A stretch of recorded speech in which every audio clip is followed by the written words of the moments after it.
there is no such thing as a right to die.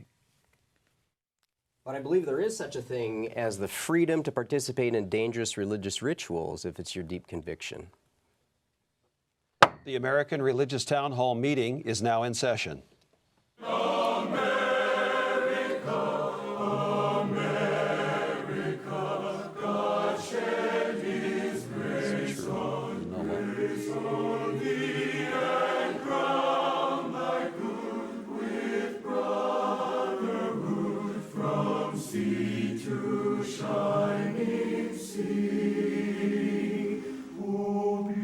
Welcome, friends, to the American Religious Town Hall meeting, where the discussion of religious, political, and social issues is meant to promote the cause of religious freedom and to help us better understand each other. And now, here's your host and moderator, Pastor Jerry Lutz. Thank you very much, Mark, and I too will welcome you to another program of the American Religious Town Hall meeting. We do look forward to our appointments together. We hope you feel the same way. Before we get started with today's program, you need to meet the panelists. We'll begin with the gentleman to my right, Dr. Trovall. If you could just introduce yourself and tell us a little bit about what you do. Sure. I'm Carl Trovall. I'm Dean of the College of Liberal Arts at Concordia University in Austin, Texas, and it's a university affiliated with the Lutheran Church Missouri Synod. I'm Jordan Ofseyer, a rabbi living in retirement in Palm Springs, and teaching and participating in services and life cycle events within the community. I'm Tom Plumbley. I'm a minister in the Christian Church Disciples of Christ, and I serve as the senior minister of First Christian Church in Fort Worth, Texas. My name is Bert Beach, and I am a Seventh-day Adventist minister living just a few miles from our world headquarters in Silver Spring, Maryland, where I served for many years in various responsibilities in our church. And I'm Othel Hawthorne Lakey. I'm a bishop in retirement of the Christian Methodist Episcopal Church living in Buford, Georgia. Hello, my name is Allan Lane. I'm pastor of Fort Graham Baptist Church in the lovely Lake Whitney area of Central Texas. Well, gentlemen, thank you for being here today. I'm looking forward to this discussion. Glad you could join us, taking time out of your busy schedules to join this conversation. With regard to our subject today, it is an interesting one, and I'm sure there'll be many opinions, not the least of which will be your own as you watch and listen. A Kentucky pastor by the name of Jamie Coots recently died. He was a fundamentalist, Bible-believing snake handler, and predictably, he did not die of anything we normally intend when we attribute a death to natural causes. A rattlesnake bit him, and because of his deeply held religious beliefs, he refused medical treatment. Pastor Coots was breaking the law when he handled venomous snakes as a part of religious service. Did he have a religious liberty right to do so? Or is the law banning the keeping and handling of venomous animals unconstitutional? Well, these are just two of the obvious questions we could ask today and debate. But the case of Pastor Coots raises a much deeper issue. That is the issue of the right to die. Traditionally, we do not believe in our culture that people have a right to harm themselves, and so we outlaw the use of certain drugs, driving while intoxicated, and handling venomous snakes in religious services. The proponents of euthanasia, who have made great progress in Europe, and the proponents of physician-assisted suicide, which is now legal in at least 3 states, that would be Oregon, Washington, and Vermont, and likely legal in 2 others, Montana and New Mexico, should be asked what they think of Pastor Coots. But since we cannot ask this question of these states here today, let's instead find out what our panelists think. I'd like for them to consider at least 3 questions. Should it be legal to perform dangerous and potentially lethal religious rites as long as they do not threaten or bring harm to the life, limb, or property of others? Second question, in the matter of determining what constitutes the so-called natural causes of death, who should decide? The government, the church, or the medical community? And finally, is there any circumstance in which euthanasia should be allowed? Let's return now to those who made our opening statements and hear further from them. For that, we go to Rabbi Ofseyer. Thank you very much, Pastor Lutz. Thank you. The cliffhanger is articulated as, is there such a thing as a right to die? We really need to parse those words to come up with the perspective of each of our traditions. The position of the Jewish tradition is that it is not the Jewish way to actively take one's own life or to actively cause someone else to die. That would be active euthanasia. But Judaism does distinguish and speaks also of passive euthanasia. And that would refer to someone who is an extremist. And the question arises, well, do we add certain kinds of medications at this point, or some kind of an operation?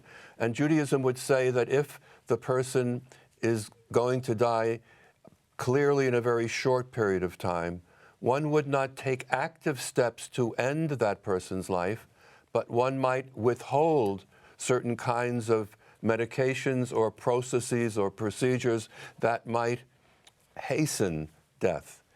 And most importantly, the Jewish tradition would say that each of these situations needs to be understood in a context, not, well, this is the way it is, because there are so many variations and possibilities, and the decision finally taken needs to be one taken by a number of people who are involved in the situation. With regard to Pastor Coots, All right.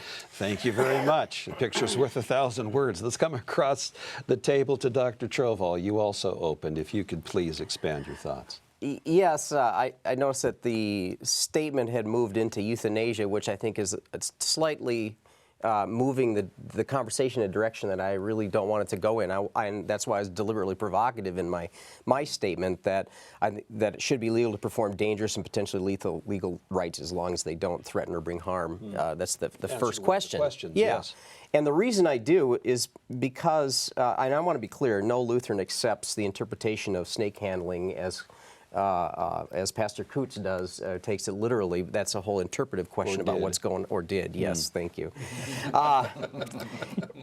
But here's the thing, is that I think that every religion has perhaps rites or rituals or convictions that brings them to the point of potentially threatening one's life. And I'll use the early Christians as an example. R-I-T-S, or R-I-T-E, or not R-I-T-H-T? E-S. Okay. Yes. Yeah, religious rituals. Yes. In the early church, the Christians, they knew that by going in front of the emperor and say, you know, is Jesus Lord? They knew that by saying Jesus is Lord, that they would be executed. Now, I know the culture at the time said, they're a bunch of idiots. Why would you, one word about Jesus is Lord, or 3 words, or I don't know what the Greek is, but that these people would lose their life. And the point here is that they were not choosing death. They were choosing fidelity, and death was the result, a passive sort of euthanasia. And I think that as much as I disagree with Pastor Coots and his interpretation and that community and their interpretation of these verses, nevertheless, they see something that they believe that God is obligating them to. And what they're trying to do is be faithful to God as they understand God. And I think that in order to do that, as long as it doesn't hurt minors or others, that if that is their conviction, they have the obligation to do that. Jehovah's Witnesses have the right to refuse transfusions. I disagree with their interpretation of the Bible verse, but they have that right because their relationship with God is the ultimate issue. And you don't want to have the government or culture override that. Thank you. And next to you is Reverend Plumbley. Your take on this. I'm not sure where to begin here, but it doesn't have anything to do with the right to die. I want to take on the snake handlers because I think that even if you buy their interpretation of the last few verses of the Gospel of Mark, which are plainly additions from the original. And the Gospel of Mark plainly ends at verse 8, and all that stuff that comes after is something that somebody else added on at the end.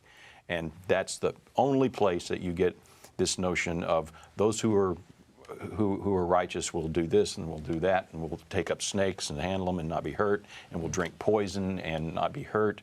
And even if you believe that, all you're doing by taking up that snake or by drinking that poison to show is you're showing off, you know. And there's a pride involved in that, which I think is sinful. Okay, so not even taking you on biblically, snake handlers, I'd say let's go with a little less pride. Interesting. Next to you is Bishop Lakey. Welcome back, Bishop. Thank you. Glad to have you here. Well, in some defense of snake handlers, Tom, I agree with Dr. Trovall that there's a point at which faithfulness to our deep religious convictions, irrespective of their idiocy to the outside world, something ought to be said for that. Deep commitment to what one believes in one's relationship to God, I think requires some respect. And I think it behooves those of us who think we know better to try to educate, elucidate, explain, as Tom Plumbley just did, that, hey, this biblical context thing, you don't have it quite right. That kind of discussion, as over against saying they're idiotic, which of course, we know we're going to be handling snakes, rattlesnakes at that. That blows my mind. But yet, this Brother Coots, he was serious. He had done it before. He believed God had protected him before. God had been all this with before. Well, now why not do it this time? And he had been bitten before. And he'd been bitten before, yes. and he'd been saved before. Mm-hmm. Well, he just chose the wrong snake that time. But I like the laws in place and all that, but I still have a deep respect for people whose religious fervor puts them in harm's way, and they still trust in their God. Mm. I think they're wrong. I think they're on the wrong track. But if we don't have that, then where is my own faith? You're saying there's some presumption involved in this, assuming that God would spare. And as you suggested, this time didn't work out. And Dr. Trovall also suggested as well. Let's come across the table to Dr. Lane. Your position, please. I'll talk to you later about what you just said. Okay. But you're right. There are some things that we've been called to do as Christians that the world has looked at with disdain and disgust and called us idiots, called us fools. Baptism is one of those, particularly immersion. There are times where I've been baptizing individuals, and we in our church have actually changed that tradition to some degree, not to the degree of not immersing, but there are folks who being lowered backwards into water is as frightening as anything that they've ever experienced. And so being sensitive to that, and that's my point here, is that when religious rituals begin to frighten and begin to scare or even cause question about our purposes and our motives, we have to look and address it with a sense of competency and study and ethics. Using my example, I would never touch snakes. But when it came to the issue of baptizing folks backwards to immerse them, we bought a baptismal pool that has a seat where a person is already sitting down before they're baptized. And all they have to do is lean backwards. And it has made I don't know that anyone's ever actually come to our church just to be baptized there. But it's that example of being sensitive to that. I appreciate Tom for bringing up the simple fact that there's some question about the biblical foundation of any kind of snake handling as being something the Lord would bless. So are you suggesting the snake handlers should use non-venomous snakes as an analogy to the I think they need to study what they're doing very carefully is what I'm saying. Let's come next to you. We've not yet heard from Dr. Beach. Dr. Beach, your position on this. I assume that Adventists don't handle snakes. My position is, I think it's the position of what everybody has said. I think it was, I don't think there's been much contradiction. I think there's been more or less addition, more supportive viewpoints. I believe in miracles. I think God can do miracles. But I don't believe that we should be stupid and challenge God, so to speak, and to force him to do a miracle when it's not intended in his plan. I mean, we have to be intelligent and wise in what we do. I think, of course, God can heal. You remember Paul, when was it, on the island of Malta? There was a Snake bitten. he wasn't going right trying to get bitten by a snake or something like that. So ignorance is I think, something that we shouldn't condone. One of the temptations that Jesus himself conquered was the temptation to test you can God say, and to throw himself off the pinnacle of the temple. People were in the furnace and they survived. Therefore, you can throw yourselves into furnaces. I mean, it doesn't. It should be God's plan, not something that we invent. Thank you. Next to you, Rabbi Ofseyer. Yeah, I wanted to suggest that there are those who say that we should try to achieve a balance in all things. Now, I recognize that that's difficult as well, because when you have positions that are clearly articulated and one is different from the other, it's difficult to have that kind of balance. But here we have somebody who is doing something that clearly is has no value, and as Tom said, to prove that God is going to save him is really a matter of hubris.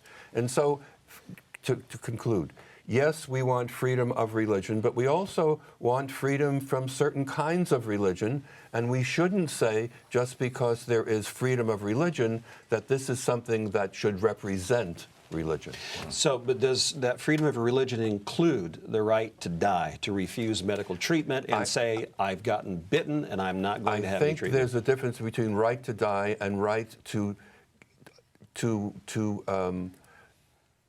be killed rather than to do something like, God forbid, a horrible thing to someone else. And that is a question that's discussed often within the Jewish tradition. What does one do in a situation like that? Not actively take a snake and that's venomous and see what's going to happen, but to take a principled stand as those of various religious traditions have done in extremis. All right, thank you. Down the table, Bishop May I Lakey. give you just a personal illustration of this kind of thing? In a civil rights activity I was in many, many years ago, I was actively involved. I got a telephone call saying that if I didn't stop doing whatever I was doing, that my baby son would be killed. And I had a choice to make. It wasn't, what was I to do as a witness to my faith and the movement we were in? Do I back off and say, hey, or do I keep doing, or do I trust God and hopefully have God carry me through? And that's what really the civil rights movement was all about. So this issue of standing up in the face of death and danger is a basic principle to most of our faith. And it's almost, I don't know what it is, to compare it with this. But it's not creating, intentionally creating the right. Just across the table, Sure. Dr. Lane, well, please. and there are individuals who face this personally when they come to the end of their own lives. As someone mentioned earlier, I think you did, Rabbi Ofseyer, about making the choice of denying life-saving techniques and trusting God with the time of death. That can be a challenge. We say go ahead and get that surgery, or go ahead and use that drug. But an individual instead takes the choice, no, I want God to be in control of that. So I'm not going to pursue that. I'm going to take whatever processes I need to in order to be sure that doesn't happen and die, we call it naturally, instead of using heroic measures. That can be just as much of an act of faith as anything. Let's come back to Dr. Trovall on this very issue. Yes. Well, for me, when you use the word pride and you use the word hubris, I understand what you're saying, but Man, you got to be careful when you call on what someone else is doing in the name of their conviction, whether it's hubris or pride. I mean, I agree, it looks silly to me too, but I mean, we're sitting on this panel. There's a little certain hubris and pride sitting right around here, in my opinion. At least I'll just speak for myself, because you like being seen, and this is religious discussion. My point is that pride inflicts all of us, and that the point of the issue is this guy was just trying to be faithful to his religious conviction, and we can talk till the cows come home about what the meaning of that verse is, and I think all of us at this table agree what the meaning of the verse is, and it's different from Pastor Coots. But you have to honor his conviction and his right to die for what he believed to be the faith, his faith. Thank you, Reverend Plumbley. 15-second response. I would just say that all religions are subject to corruption, and we have to watch for those tendencies to have our religion corrupted, even if it seems to be courageous in some way. We have to watch for that corruption, and we have to call it out. All right, thank you. Interesting discussion so far, but that's it for this segment. We're out of time. We do have an important message I'd like for you to hear. When Mark is finished, we'll be right back for those closing statements. Thank you, Pastor Lutz. We hope you are enjoying today's program. If you would like to learn more about the American Religious Town Hall, please visit our website at americanreligious.org. That's americanreligious.org. There you can read about the mission and history of the program, learn about the Town Hall estates, and view past programs by clicking the appropriate menu buttons. Each week, Pastor Lutz looks forward to receiving your letters. You may write to him at the address shown on your screen. Send your letters to Pastor Jerry Lutz, American Religious Town Hall Meeting, P.O. Box 180118, Dallas, Texas 75218. That's Pastor Jerry Lutz, American Religious Town Hall Meeting, P.O. Box 180118, Dallas, Texas 75218. Thank you for writing, and thank you for watching. And now, back to you, Pastor Lutz, and today's closing statements. Thank you, Mark, and welcome back. I do hope you wrote down the address, or at least will check us out on the web. There you'll find some interesting archive programs from days past. We hope that you'll enjoy those as well as today's program. Now let's go to the summary statements of our panelists. For that, we begin with Dr. Trovall. Religious convictions and beliefs come from the heart, and they often are felt deeply, and one's conscience is something that you cannot in the end go against. And when you have people like Pastor Coots, who in his conscience believed he was doing the right thing, we should allow maximum freedom for people to give their life for those deeply held convictions as long as they're not hurting other people. And thank you for that. Next to you is Reverend Plumbley. Your closing statement, please. Thank you. We haven't even mentioned the First Amendment right to free exercise of religion, but it does have limits, and those limits can be set for public safety and health issues and animal rights issues and things like that, and have been. We also, in the off moments around this table, when the camera was off, we've talked about the right to be stupid. And declared, all of us, that we do have a right to be stupid, and yet there are laws against stupid. I'd just like to close by saying that one of the signs of when religion becomes evil, sign number one is that it makes claims to absolute truth, and that's a denial of the dynamic freedom of God. All right, thank you. Now, Bishop Lakey. The great joy, but also the greatest grief of all religious traditions is the courage to stand up for one's convictions. But alas, when those convictions and beliefs are in error, it causes so much pain and grief. We must be careful in what we believe and help others understand the implications of all that they believe. Thank you, Bishop. And now Dr. Lane, please. Although I consider myself a little F fundamentalist, Bible-believing preacher, I won't be handling snakes. But I will support this man's right to choose to interpret the Scripture and practice his religious activities. I also support his right to choose not to be treated and to choose to die as a result of it. I will agree that it was not well studied. It's certainly not, in my opinion, an ethical choice, but I'll support his right in both cases. All right, thank you very much.